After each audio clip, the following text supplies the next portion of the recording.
Сағатова Әсем Серікқызы, Қарағанды мемлекеттік техникалық университеті Қазақстан тарихы кафедрасының меңгерушісі болып келемін. Ғылыми дәрежем бойынша философия ғылымдарының кандидатымын. Енді жалпы жоғары оқу орнында барлық мөлшерлеп алатын болсақ, жалпы істеген уақытым 25 жылдың аралығын қамтиды. Осы уақыт барысында бізден білім дәріс алған қаншама студенттеріміз қазіргі кезде еліміздің әр жерінде өз алынған білімдерін тәжірибе негізінде жүзеге асырып, өте көп биік жетістіктерге жетуде. Әрине бұл бәрімізді қуантады.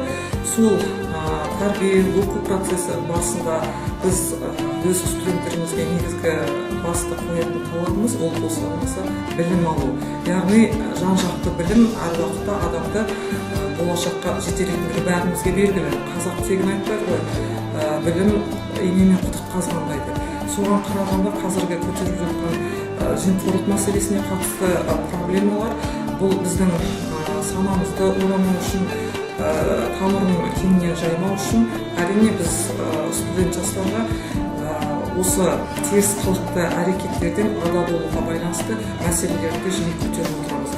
Енді мынау техникалық университет қабырғасында білесіздер, болашақ біздің Қазақстанның базасын, негізін көтеретін мамандар дайындалуда. Сондықтан да бірінші кезекте өз уақытта біз негізгі мән қоятын мәселе осы мына көтеріп отырған дүние.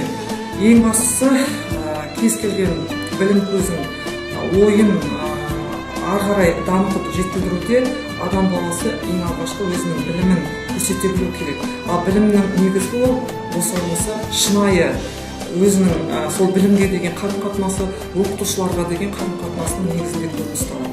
Сондықтан да біз жасөспірім болашақ біздің буынға айтатынымыз ең бастысы ешқандай да теріс қылықтарды қабылдамай, әр уақытта одан ада болып, тек қана шын көңілмен, шын ниетпен болашағымызды алға жетелейтін Қазақстан елін халықаралық деңгейде көтеретіндей белді азаматтар болуға шақырамыз.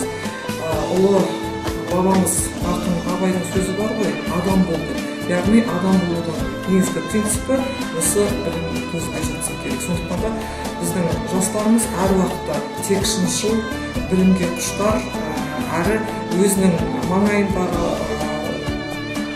достарына қатысты мәселелердің бүкілінде тек қана еңбекпен, адал еңбегімен білім көзін табатын жолдарды іздегенде біз әр уақытта